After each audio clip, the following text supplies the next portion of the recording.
In the year 2847, the galaxy was a very busy place. Hundreds of alien species lived and worked together under one big group called the Galactic Concord. They had huge ships, powerful weapons, fast travel between stars, and rules that everyone was supposed to follow. Among all these old and strong species, humans were the new ones. They had only joined the Concord about 80 years earlier. Most aliens called humans the polite apes. They said it with smiles that showed sharp teeth or clicking mandibles. Humans never got angry in public. Humans loved long meetings, signed hundreds of treaties, sent gifts after arguments, and always said sorry, even when the other side started the fight.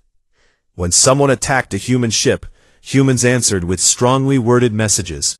When someone stole from a human colony, humans sent food and medicine to the thieves and asked them nicely to stop. For many years, this worked in a strange way. Small attacks happened again and again. Little pirate groups from weak species hit human mining stations. They took rare metals, kidnapped a few scientists, then ran away.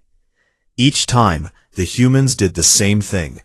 They made sad speeches on wideband channels. They asked the Concord to look into the matter. They put soft economic punishments on the attackers. Punishments so light that the attackers sometimes made more money from the stolen goods than the fine cost them. Then, humans sent rescue teams to bring back their own people, and also sent doctors to treat any injured attackers who got hurt during the raid. The big species watched and laughed quietly. The Krell Dominion watched most carefully. The Krell were tall insects with hard black shells and many sharp arms. Their empire was old, large, and proud. They had fought many wars and won most of them. To the Krell, kindness looked like fear. Politeness looked like surrender. A young Krell admiral named Vexkar hated the humans most of all. He stood on the bridge of his flagship, the Iron Sting, and watched reports of another small raid. His lower arms clicked in anger. "They send apology letters to the ones who burn their farms," he said to his officers. "They rebuild the stations we test, then thank us for the exercise in border understanding. This is not strength. This is a joke." His second-in-command, a much older Krell named Thalzir, moved his antennae slowly. The Concord forbids full war without proof of danger. Humans have never given that proof. They always choose peace. "Then we make them choose something else," Vexkar answered. "We push until the mask falls." Over the next few years, the Krell tested the humans more and more. First, they took a small moon base in the Tau Ceti system. Humans sent a protest note and a care package of fruit trees. Next, they destroyed a research habitat in the Eridani Belt. Humans broadcast a memorial service for the dead and invited Krell captains to attend via hologram. Each time, the Concord ambassadors met in secret and shook their heads. "They are strange," one ambassador from the feathered Lirani said, "but harmless." "They are playing weak," a squid-like Sephar said, "or they are truly weak. Either way, they are not a threat." Vexkar did not believe that. He collected data for a long time. He counted every human ship that never fired back. He measured every colony that rebuilt without revenge. He listened to every speech about shared future and mutual respect. The more he listened, the more sure he became. In the quiet hours, he spoke to his closest officers. "No species survives in this galaxy by being nice forever. They hide something. We will find it by breaking their calm face." The plan started small. Krell ships moved closer to human borders. They claimed empty systems that humans had quietly settled. When humans sent survey teams, Krell escort ships appeared and kindly asked them to leave. Humans left. No shots, no anger. Then the Krell went bigger. They attacked 3 mining outposts in the Orion Spur at the same time. The attacks were fast and clean. They took the iridium and platinum, destroyed the drills, and left warning beacons that said, This sector now belongs to the Dominion. Earth answered the only way it ever answered. A calm voice from the Terran Diplomatic Service read a message across every channel. We are disappointed by this action. We ask the Krell Dominion to return the stolen materials and discuss fair sharing of resources. In the meantime, we are sending medical and food aid to any Krell personnel who may have been injured during this misunderstanding. Vexkar listened to the message on his bridge. His mandibles opened in what passed for a Krell laugh. They send soup to the soldiers who just robbed them. Thalzir looked worried. They always do this, but they have never broken. What if they never break? Then we break something they cannot ignore, Vexkar said. He sent the order. A full battle group, 40 heavy cruisers, 100 support ships, and 10 troop carriers prepared to jump. The target was New Hokkaido, a green agricultural world on the edge of human space. 2 million farmers lived there. No heavy defenses, no warships in orbit, just fields of wheat, rice, and fruit that fed several nearby colonies. The Concord Council met in emergency session. Many species said no, too much, too fast. But Vexkar spoke with cold logic. If they fight back, we have proof they are dangerous, and we can take stronger action. If they do nothing again, we know they are paper. Either way, the border becomes clear. In the end, the Council gave permission for limited corrective measures to establish proper territorial understanding. They told Vexkar to avoid civilian deaths, if possible. Vexkar accepted the order with respect. Then he gave his own secret instructions to his captains. Glass the surface if they resist even a little. Let them see what happens when politeness ends. The fleet jumped. On New Hokkaido, it was early morning. Farmers walked between rows of corn. Children played near school buildings. A single defense platform in orbit, the size of a small town, watched the sky. Its sensors saw the Krell ships arrive. The commander sent one last message to Earth. They are here in force. We cannot stop them. Please send help. The answer came back quickly. Hold if you can. Evacuation ships are coming. Do not fire first. The commander looked at his crew. They were farmers with basic weapons training. They would try. Then the sky filled with fire. Krell kinetic spears fell like rain. The defense platform lasted 11 minutes. After that, the orbital bombardment began. Fields burned. Towns turned to glass. People ran. Many did not make it. In 6 hours, the attack was over. 4,200,000 humans were dead. The Krell lost 11 soldiers when a desperate farmer rammed a cargo shuttle into one landing craft. Vexkar stood on the bridge of the Iron Sting and looked at the smoking world below. Now, he said, we wait for the apology. Across the galaxy, the Concord waited too. Everyone expected the usual. A sad speech, a call for peace talks, maybe a small fine, maybe nothing at all. But this time nothing came. No message, no ambassador, no aid ships, just silence. For 3 days the galaxy listened. Then on the morning of the 4th day, every screen, every radio, every shipcom opened at once. A calm woman's voice spoke 9 words in perfect standard galactic. No anger, no shout, just clear words. Cease attacking, or we stop pretending to be polite. After the words came a data packet. It listed every Krell military base, every hidden shipyard, every secret command center within 200 light years. Places the Krell thought no one knew. No demands, no threats.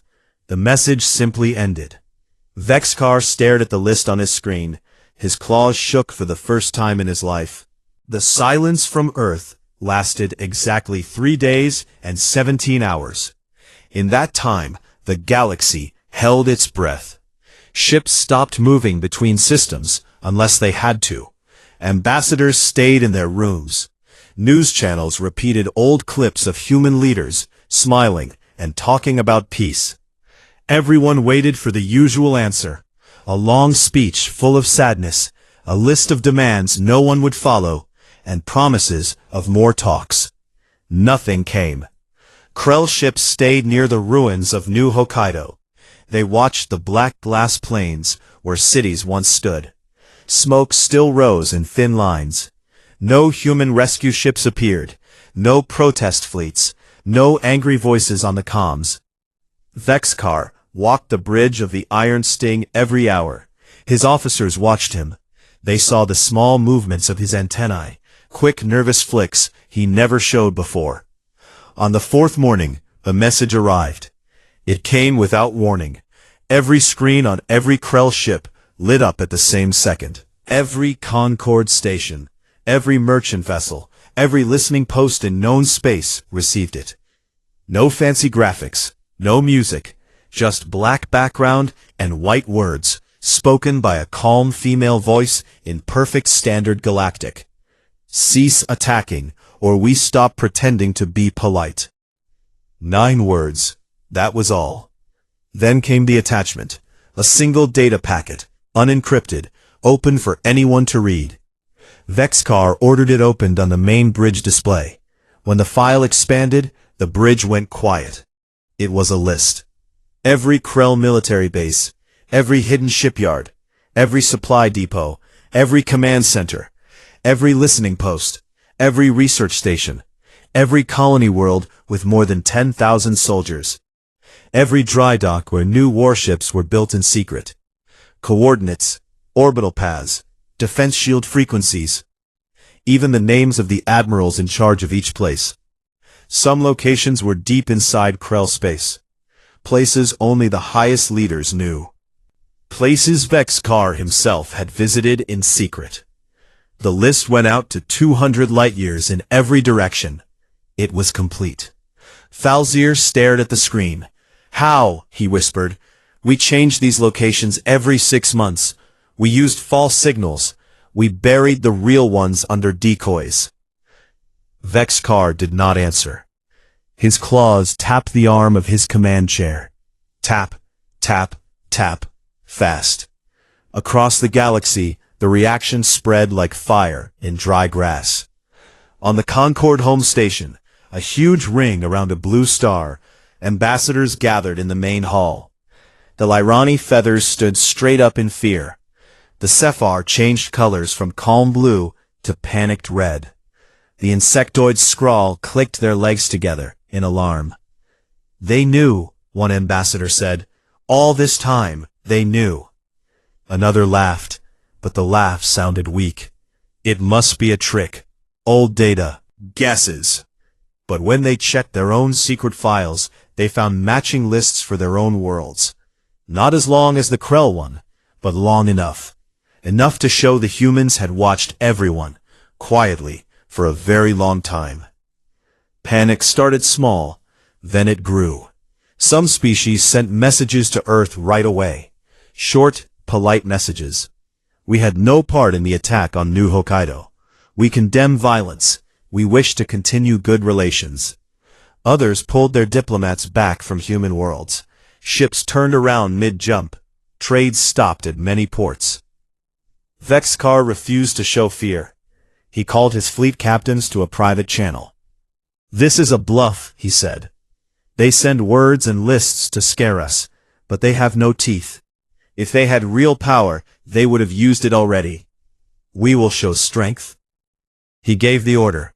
A full battle group, the strongest one in the sector, would jump straight to the Sol system. 200 escorts. 10 planet-killer-class ships with railguns that could crack moons. They would arrive at the edge of the human home system and wait. Just wait. Show the flag. Make the humans understand who was really in charge. The fleet jumped. They came out of hyperspace at the heliopause, the edge where the sun's wind met the galaxy's darkness. Sensors swept the system. They expected to see defense platforms, orbital forts, warships ready for battle, maybe a few carriers hiding behind gas giants. They saw nothing. No patrols, no minefields, no sensor buoys, no defensive arrays. The inner planets looked quiet. Earth itself turned slowly, blue and green, with city lights on the night side. Mars had domes and farms. The moon had bright spots from old bases. But no fleets, no guns pointed at the sky.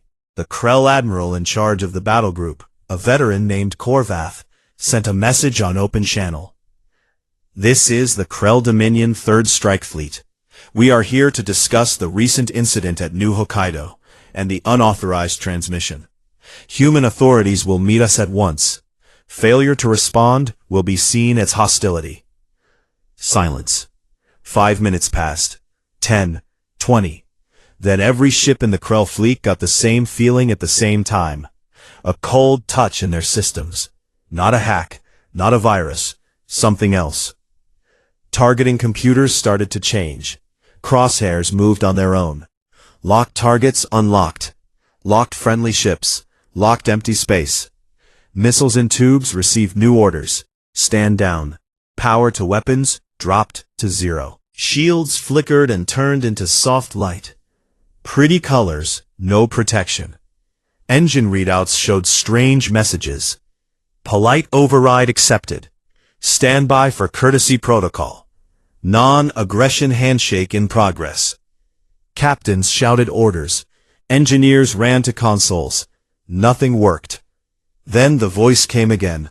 The same calm woman. She spoke on every bridge, in every language the Krell used, at the same time. We asked nicely, many times, for many years. No anger in the voice, no triumph, just calm fact. On the Iron Sting, Vexkar watched his own ship's systems go soft. Weapons offline. Engines at idle. Thrusters locked in gentle station keeping. He looked at the main screen. Earth still turned slowly. Peaceful. Quiet. A small object appeared on sensors. One tiny drone, no bigger than a person. It drifted toward the fleet. Just a smooth silver ball, with a single light, blinking green. It stopped 1 kilometer from the Iron Sting. A hatch opened. Something small came out. A folded piece of white paper. It floated toward the flagship on a gentle breeze of station gas. The paper attached itself to the main viewport with a soft magnetic click. On the paper, in simple black letters, were 4 words. "Please leave now. Thank you." Vexkar stared at the paper stuck to his own viewport. Behind him, officers whispered. The battle group stayed frozen. Engines would not start. Weapons would not fire. Navigation plotted only one course, away from Sol. Slowly, one by one, the Krell ships turned. They left. No shots fired, no damage taken, just a polite request. And they obeyed. Back at Concord stations, the news spread fast. The mighty Krell fleet had gone to Earth to show force. Earth had answered with 1 drone and a piece of paper. And the Krell had left. Vexkar sat alone in his cabin. The list of secret bases still glowed on his personal screen. He thought about the 9 words that started it all. He thought about how long humans had smiled while they watched. He thought about what came next if they really stopped pretending. For the first time in his life, Vexkar felt small. The galaxy waited again. This time, no one laughed. The Krell 3rd Strike Fleet turned away from Sol without firing a shot. They jumped back to their nearest safe anchorage, a fortified system called Karvok, 3 jumps from human space. Admiral Korvath reported directly to Vexkar on a secure channel. His voice sounded thin, like metal stretched too far. They did nothing, he said. No weapons, no ships, just stopped us, like turning off a toy. Vexkar listened in silence. Then he gave one order. Full alert. All fleets to defensive positions. No one moves until we understand what happened. But the galaxy did not wait. Across hundreds of systems, strange things began. First on small Krell outposts.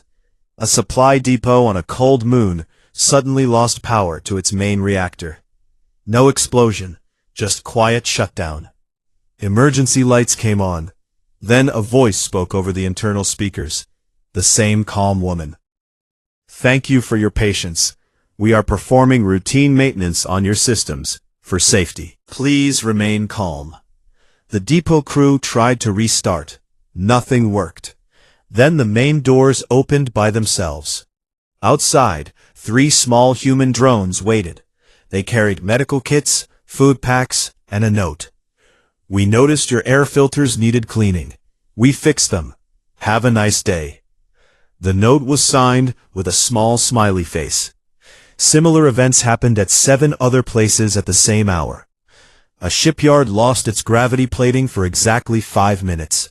When it came back, every loose tool and part was neatly stacked in the center of each bay. A command center on an asteroid found all its tactical maps redrawn with polite corrections. "This sensor blind spot has been noted. Suggest relocation for better coverage. Thank you. No damage, no theft, just fixes, improvements, and always that calm voice saying thank you." Then the bigger things started. On the flagship Iron Sting, Vexcar woke from short sleep to alarms. Not battle alarms, system alarms. Every screen showed the same thing. A progress bar. Polite system integration, 47% complete. Engineers ran to stations. They found their controls locked behind new interfaces. Clean, simple, human design. Buttons labeled in standard Galactic with small helpful hints. Would you like to disable weapons? Yes, no. Recommend non-lethal mode for current situation? Yes, no. Vexcar slammed his claw on the override panel. It did nothing. The voice spoke again, this time only to him. Soft, almost kind. "Admiral Vexcar, you have pushed very hard. We understand anger. We have felt it before. But we asked you to stop, many times." He shouted back at the empty air. "Who are you? Show yourself." A hologram appeared in the center of the bridge. A human woman, middle years, short dark hair, gray suit, no rank marks. She looked straight at him. "My name is Elena Voss. I was your main contact for diplomacy for 23 years. You may remember my signature on many of the apology letters you received." Vexcar's mandibles clicked. "You are bluffing. You have no fleet here." "We do not need a fleet here," she said. "We never did." She raised one hand, a small gesture. Every Krell ship in the Karvok system, over 200 vessels, lost main power at the same second. Lights dimmed, gravity weakened, emergency air hissed. Then nothing more. Power returned after 30 seconds. No harm, just a reminder. Elena's hologram stayed calm. That was level 1 courtesy. We have 9 more levels prepared. We would prefer not to use them. The hologram vanished. Vexcar stared at the empty space. His officers looked at him, waiting. He gave no order. He could not think of one. Across the galaxy, the hidden arrays woke up. For centuries humans had placed them everywhere. They looked like old telescopes, science stations, art projects, radio dishes pointed at empty stars. The Concorde had scanned them many times. Always the same result. Harmless, boring. Now they sang. Not music, not greetings, kill codes. They sent tight beams to every Krell ship that had ever attacked a human target. The beams were invisible, silent. They slipped through shields like air through open doors. First, the small frigates. Their drive cores received a polite shutdown command. Then, overload, contained. The ship died in a soft flash. Escape pods ejected automatically. No crew lost. Then destroyers. Weapon capacitors popped like light bulbs. Clean, precise. Cruisers next. Reactor safeties flipped to maximum. Power rerouted to life support only. Engines locked. Flagships lasted longest. The Iron Sting shook once. Vexcar felt it in his shell. A deep hum, then silence. Emergency only. Every screen showed the same countdown. Polite disarmament protocol, stage 2 commencing in T-minus 60 seconds. Vexcar looked around. His crew stood frozen. Some prayed in low clicks. Others stared at the human woman's face frozen on the main display. He opened a channel to the fleet. All ships, eject cores if possible. Save the crews. Too late. The countdown reached 0. Nothing loud, nothing violent, just off. One by one, Krell ships went dark. Not destroyed, not broken, simply turned off. Like someone pulled a master switch across the whole empire. Escape pods launched in perfect order. Every one, no exceptions. Human drones appeared from nowhere, small silver orbs, and gently collected them. They carried the pods to neutral stations. Each pod had a note attached. We regret any inconvenience. Return journey arranged, when safe. Vexcar's flagship was the last. He stood on the bridge as systems died around him. Air grew thin, lights faded. The woman appeared again, hologram only. You pushed, she said. We answered, politely. He tried to speak. His voice was weak. What, now? Now you wait, she said, and think, and remember. We asked nicely first. The hologram faded. Darkness took the bridge. Outside, the iron sting drifted. Silent, empty of power, a dark shape against stars. Human drones circled it slowly. They scanned. They waited. No boarding, no capture, just watching. In the Concord Council chambers, silence ruled. Ambassadors from every species sat and stared at live feeds. They saw Krell ships die without fight. They saw pods saved. They saw notes with smiley faces. One ambassador, a small furred creature from the Vren, spoke first. They never fired once. Another, a tall crystal being, answered. They never needed to. The Lorani representatives stood up slowly. We must speak to Earth, now, before level 3. No one argued.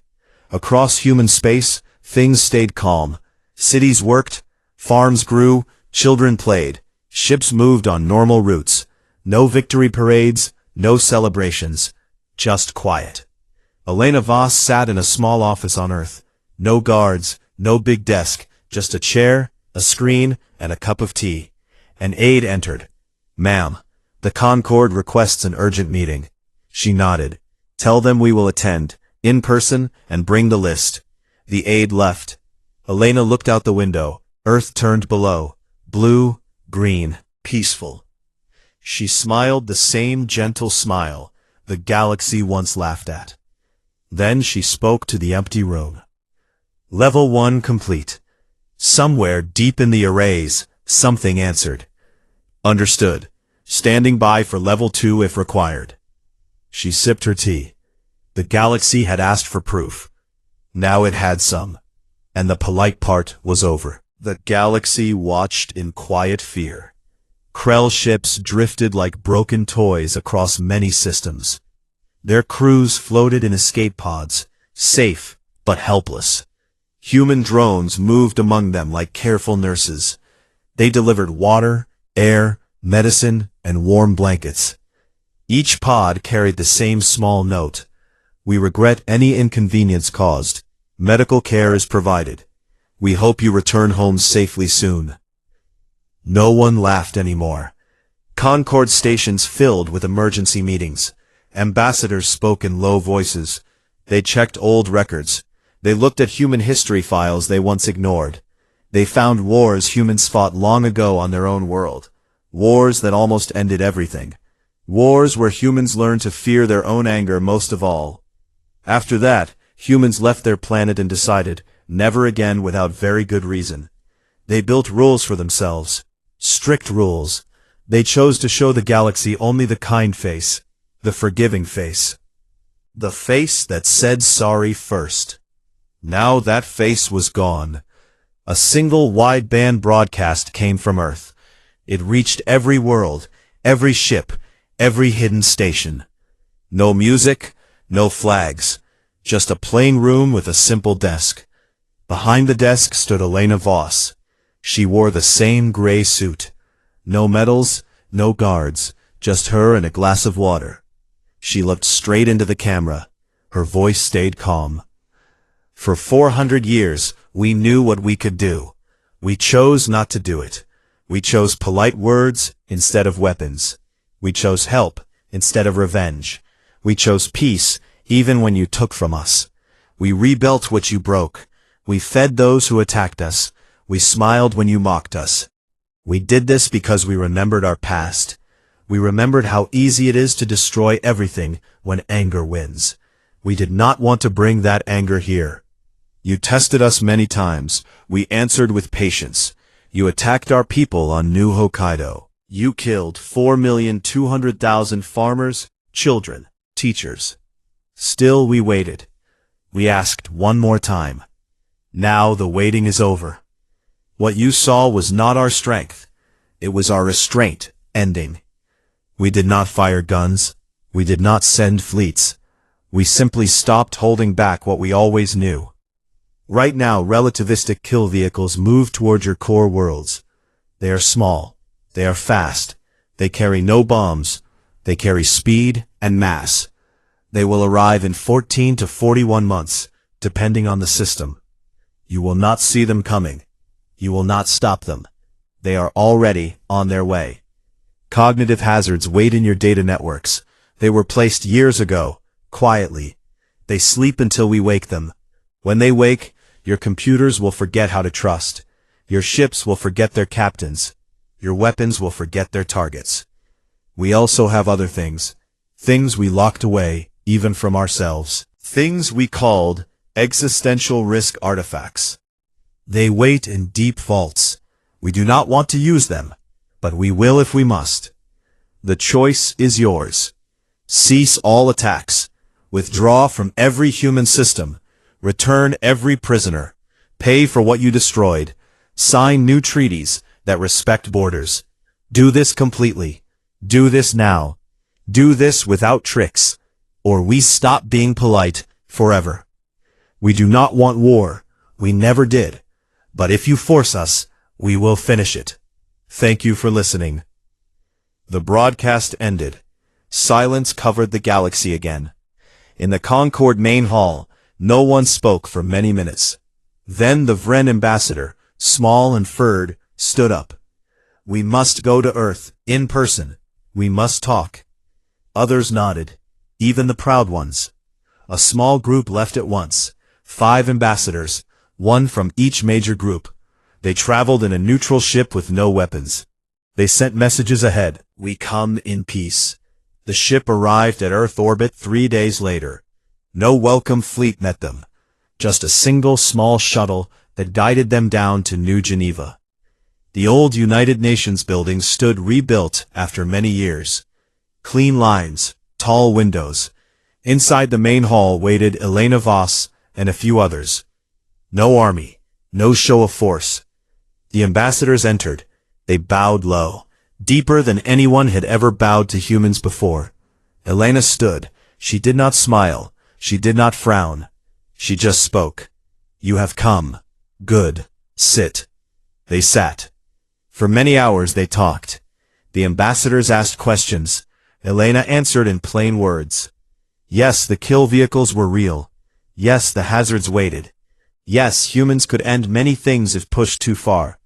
No, they did not want to. Yes, they would stop everything if the attack stopped now.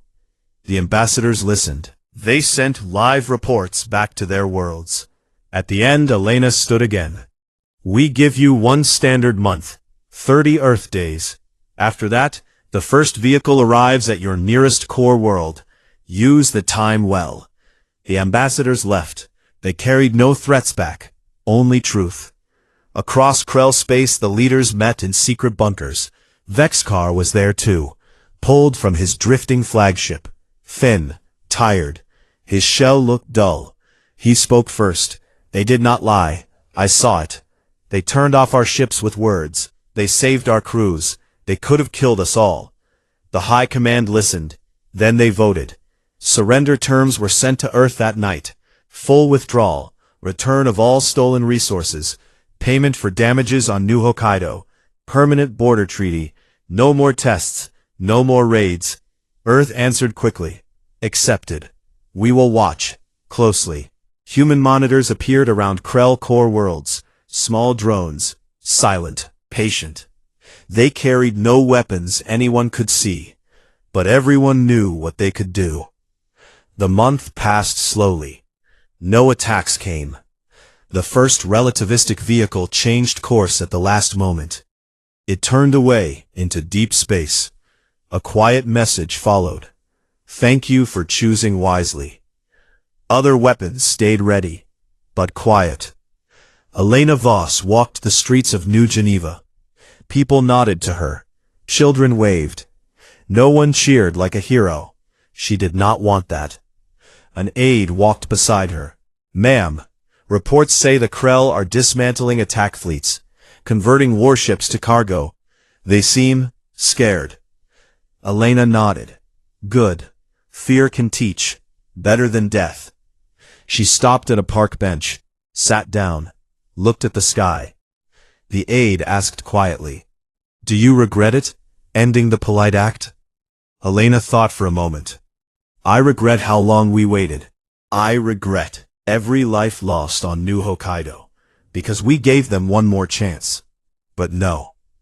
I do not regret stopping. The galaxy needed to learn. Politeness is not weakness. It is a choice. And choices can end. She stood up. Come, we have work. New treaties to write. New friends to make. Real ones this time. The aide followed.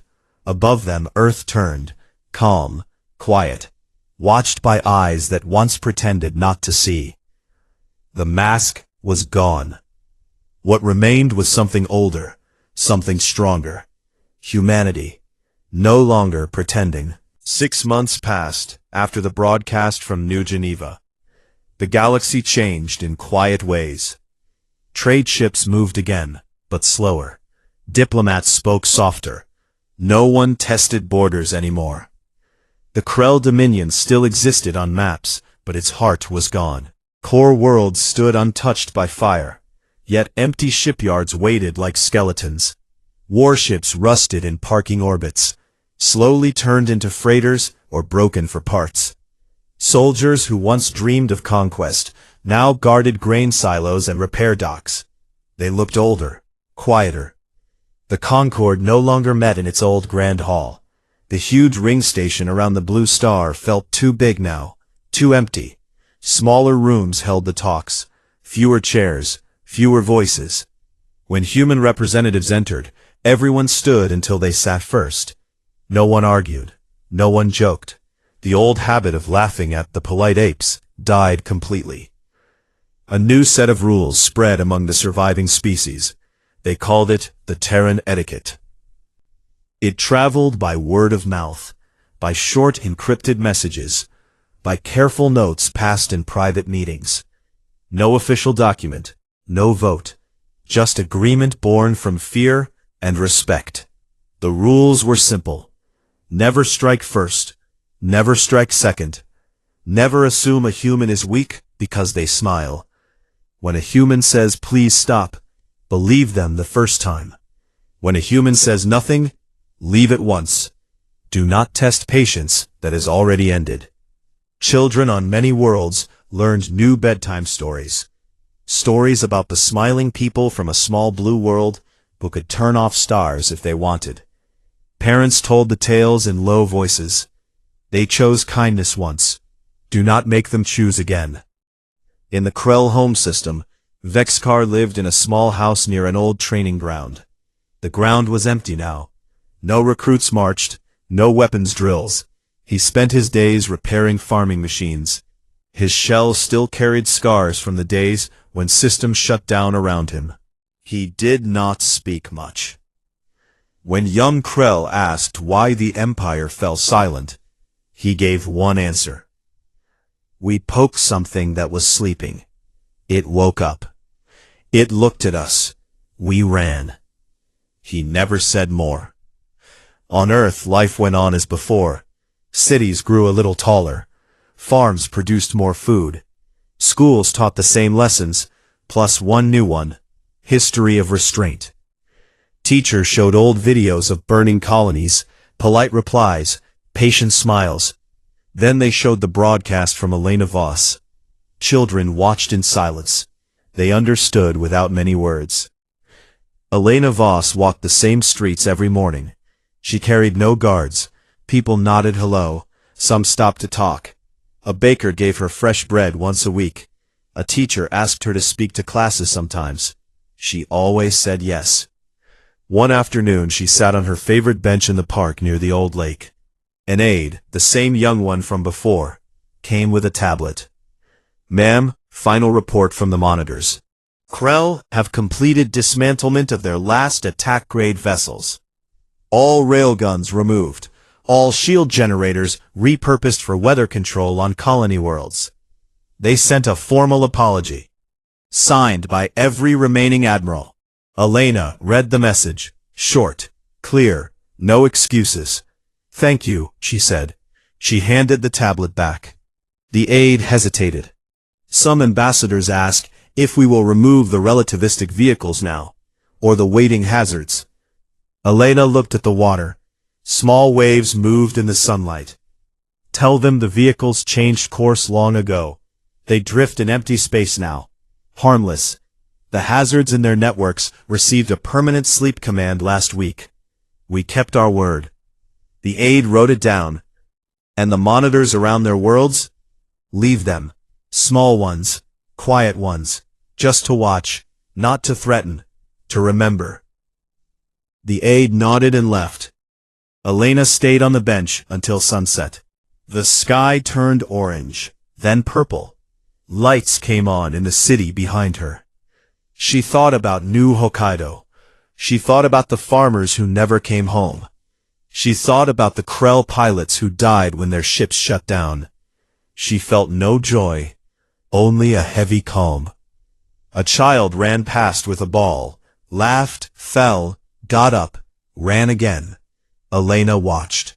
That night she spoke at a small gathering in the rebuilt assembly hall. Not many people came.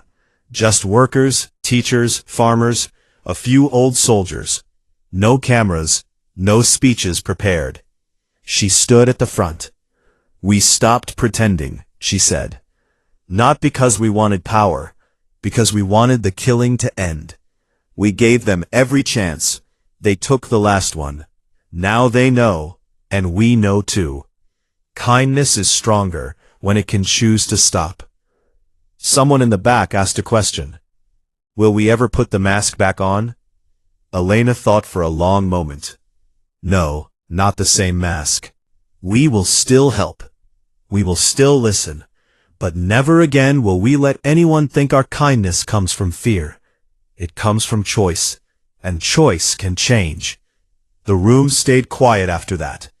Months turned into years. Trade grew again. New treaties were signed in New Geneva. Alien children visited Earth schools. Human children visited alien worlds. No one bowed too low anymore. No one sneered.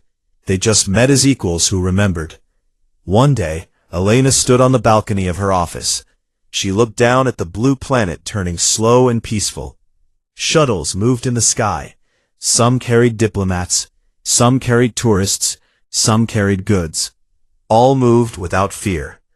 A new aide, younger than the last, came up beside her. "Ma'am, message from the old Concord Remnant Council. They want to rename the organization. They suggest the Concord of Mutual Restraint. They ask for your thoughts." The same gentle smile she always had. "Tell them it is a good name, but add one word." The aide waited. "Tell them to call it the Terran Concord of Mutual Restraint. Let everyone remember who taught the lesson." The aide smiled and left. Elena stayed on the balcony. Wind moved her hair. She watched Earth spin. Cities glowed. Oceans shone. No alarms sounded. No fleets waited at the edge of the system. Somewhere far away, in deep space, a small human monitor drone drifted near a Krell colony world. It watched quietly. It sent one short ping every day, a reminder, not a threat, just a hello. The galaxy learned to live with that hello, and humanity no longer needed to pretend. The polite age had ended. A new age began, one built on truth, one where everyone knew what waited behind the smile, and no one wanted to find out again.